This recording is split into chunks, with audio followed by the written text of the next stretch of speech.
What's up guys, I'm Phoenix Master 1 and welcome back for some more Fire Emblem heroes, and in this video I'm going to be giving you guys my first impression and the stat speculation of the Chosen One's banner, which is coming out in 2 days, and we have finally got an Arcanea banner after such a long time.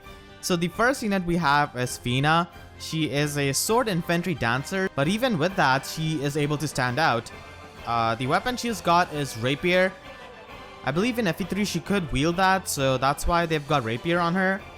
So it's effective on armored units and cavalry foes, and it grants +3 speed to her, and it also has inbuilt Vantage.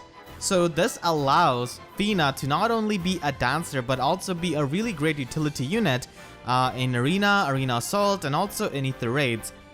So in Arena Assault, she can provide the dancing, she can also check the armor units.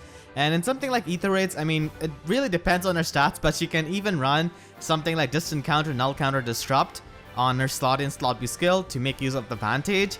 And effective damage against armored and cavalry foes is definitely going to be useful, but it really depends on her attack. And even then, like, she's got a lot of competition in sword units who can run that kind of like Distant Counter Vantage build. And they can just have much better damage output or just have better consistency. So that's the thing with Fina. Extremely good dancer that provides utility. She's got speed defense form. This is pretty useful actually. In Arena Assault, you could increase her defense for facing the armor units. Geyser dance, or I guess Geyser dance for the people in US before I get bullied in the comments. But yeah, the B skill is not really all that good. I wish she came with something like Null Follow Up, maybe that would have been pretty nice. But that's Fina. She is still able to stand out among the sword infantry dancers. A lot of the sword infantry dancers like Azura and Lean do run Armor Smasher for a lot of the Arena Assault content and for also Ether Raids content. Fina just has that, but it's a 16 might weapon, and she also has effective damage against cavalry foes. So that's just a bonus and gives her fantastic utility. As for Fina's stats, I'm expecting around like 35 base attack and high speed at 37. And alright defense at 32, which is definitely going to be nice with her slotted skill. And we can already see that she has got 40 HP. So that's Fina. Even though we have got a lot of dancers, she's still able to stand out because of Rapier. And the second unit we have on this banner is Sirius. So it's a really great thing that he finally got this alt. He's the person who deserves the alts actually. So hopefully Zeke can happen soon enough. And he's a Lance Cavalier. Now the thing to note here is that we have entered Gen 4, so he's likely going to be having the same BST as Brave Ellie would, I think. So Sable Lance is a 16 might weapon that gives you -1 special cooldown, and if he's not adjacent to any kind of ally, then he gets +4 to all of his stats during the combat, and that goes incredibly well with his attack speed solo skill. So he's just going to be a really powerful offensive Lance Cavalier, and he has got lull attack speed. I believe like lull speed defense would have been much better, you know, if he wants to go with the offensive role, but reducing the attack could be nice, I guess, for survival. So lull skills are definitely really amazing because they are in combat debuff skills, so you can stack these up with visible debuffs from chill skills, ploy skills, dark shrines, chilling seals, stuff like that, and these debuff which happen during the combat are unavoidable. So lull skills are definitely pretty amazing, and he comes with one of them. Lance Cavaliers are a really saturated class type, especially the offensive ones. Sirius can definitely be used as a Gale Force unit because of the -1 special cooldown that he has on his legendary weapon. And it's definitely much better than Perry's weapon, I would say, because Perry's weapon requires you to take damage to trigger it. And here, he's going to be away from his allies most of the time as a Gale Force unit, and he's still able to, you know, get the buff from his weapon. So that's the thing. And also, considering the fact that we got Brave Eliwood rather recently, Sirius kind of overlaps with him in a way, but Brave Eliwood still has the Beast effective and the Dragon effectiveness, which just gives him a lot more utility. So I think he's going to be having a stat line similar to this. So we can see he's got 40 HP, and I think he's going to be having 35 attack and high speed at 37. So with his slotted skill and his weapon, he's able to reach 47 speed, which is absolutely going to be insane. And he can reach like 61 attack, so that's also really powerful. And I think he's going to be having low resistance. I mean, regular Camus also has low resistance, even though he's got a distant counter weapon. So here it makes even more sense now. because he doesn't have this encounter, so they could dump his resistance and just go with his defense and speed stat. Rather similar to Brave Eliwood once again, and I think he's going to be having same BST as him. And the next unit we have is Norn. So she's definitely going to be a demotion unit, I would say, because her like skill set doesn't really bring anything new, like in terms of premium skills. So she is an infantry archer. Once again, we are in Gen 4, so she's going to be having that BST.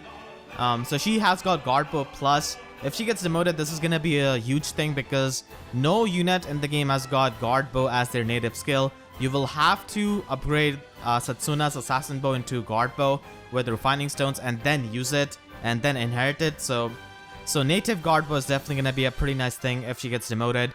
Reposition is also going to be really fantastic in the colorless pool. So if she gets demoted, then we're going to be having reposition fodder in every single pool. And she has got Brazen Speed Defense. We definitely got this after quite a while, but that's definitely an option. So you can stack this up with Brazen Seals like Brazen Attack Defense, Brazen Attack Resistance. If you run Brazen Attack Resistance, then you get +7 to all of your stats if you're below 80% health. Cynthia already has Speed Defense Link for fodder, but you know, having a unit in the summoning pool with this Link skill is also going to be pretty nice. And I think that actually, let's look at the combat. So she's going to be taking 0 damage from this Thief, and she's actually able to double this Green Thief. Now, Green Thieves are not really all that slow.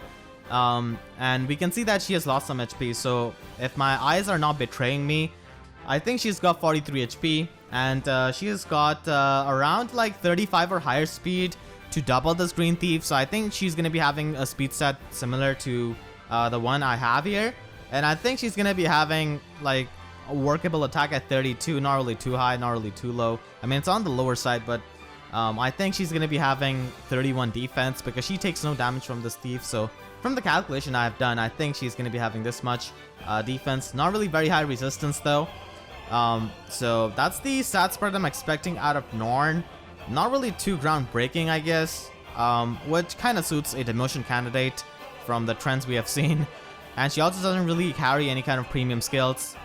One thing I really dislike is that how they've gone to giving like 4 skills to these units. Like obviously Sirius is not going to get demoted. So why not give him another slotsy skill, you know, to incentivize like people pulling for him more.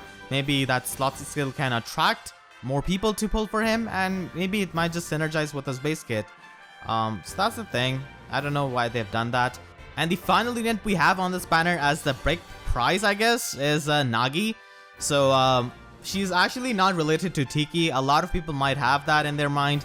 And also they're going to be speculating about Naga, but basically you could get Nagi if you got your Tiki killed. And she's basically like an alternate version of Tiki, or she's reincarnation of Naga. I don't think it's all that clear actually, but I like to believe the latter. I think that she's a reincarnation of Naga. Like people believe either one of them, so I really hope that some of the voice lines can actually clear some things maybe. So that's Nagi, you know. She's not exactly Tiki. You could call her like alternate version of Tiki from another dimension, I guess. And she's got Ethereal Breath. This weapon... Okay, so this weapon has got a lot of effects. The first one is -1 special cooldown. The second one is having effective damage against dragons. The third effect is having weapon strangle advantage against colorless units. So basically a Raven Breath, you could say. And the fourth effect is reducing AoE damage from specials. For example, Ophelia always carries AoE specials because of how easy it is to set up on her. And in many of the Infantry Pulse teams in Ether Raids, you are going to be seeing AoE specials. So against those kinds of teams, Nagi is definitely going to be having a bit of edge. The colorless weapon advantage is also really good because she's able to deal with a lot of the colorless threats as well. But the thing is, someone like Legendary Elm is still going to be doing a good amount of damage to her. And the fact that she's an armor unit, she cannot really inherit Null Counter Disrupt to really take care of the Dazzling Staff unit, so you could still annoy Super Tank Nagi with your Panic Staff healers or also Pain Plus healers. So that's definitely going to be a thing. And the fifth and the final effect of this weapon is the adaptive damage, of course, which is kind of inherent, so I'm not really too sure if that should be considered to be the fifth effect, because that's given with all of the Dragon Breaths. So a lot of effects. So she just has so many effects on her weapon. And she's got Soul, which becomes a 2-turn cooldown special because of the -1 cooldown from the weapon.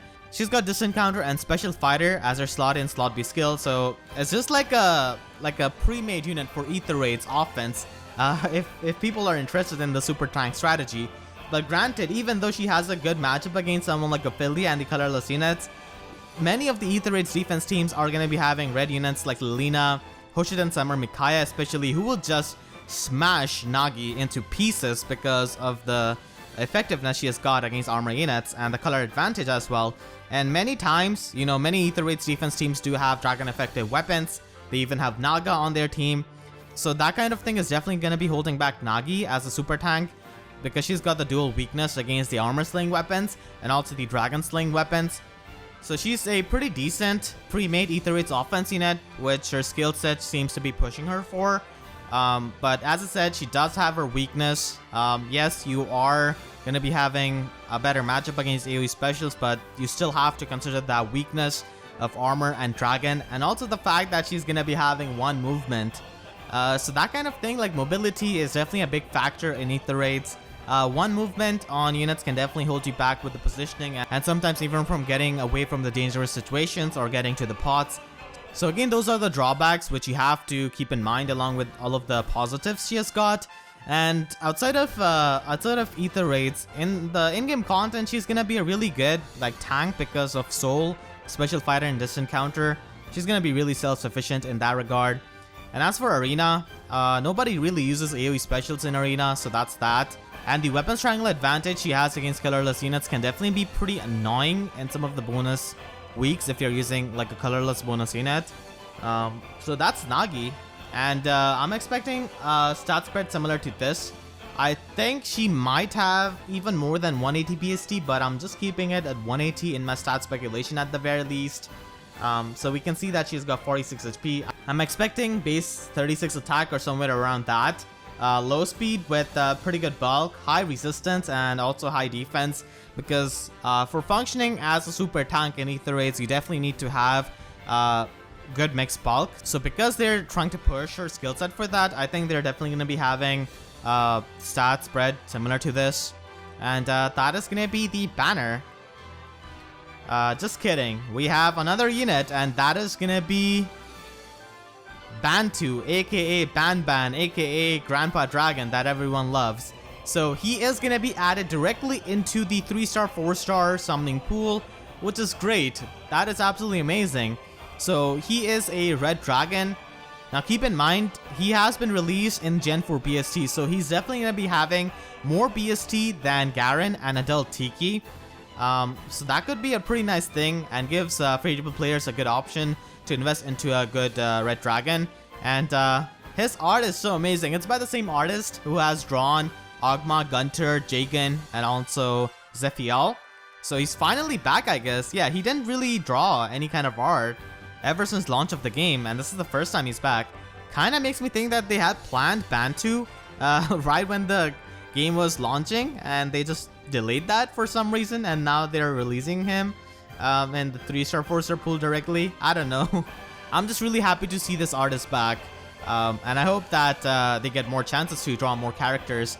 It seems like he has got Dark Breath as his weapon, so definitely hoping that he has got good stat spread.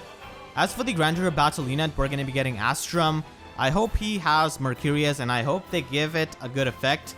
But he's going to be a Sword Infantry unit once again, but I'm really hoping that Mercurius has got a good effect that can make him stand out. It's going to be an oversaturated class type, of course, but still, I am still hoping for that.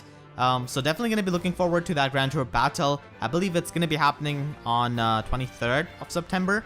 So yeah, that's going to be the banner, and that's going to be my first impression. Let me know in the comments if you agree or disagree with my stat speculations, and leave your thoughts about this banner in the comments. I'm interested in hearing them. And if you enjoyed, then please be sure to leave a like.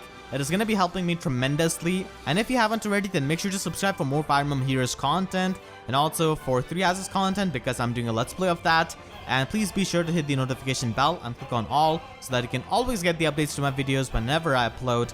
Because YouTube sub boxes are about as functional as Ophelia against Nagi. So with that being said, I'll see you guys next time. Thank you so much for watching, and have a great day.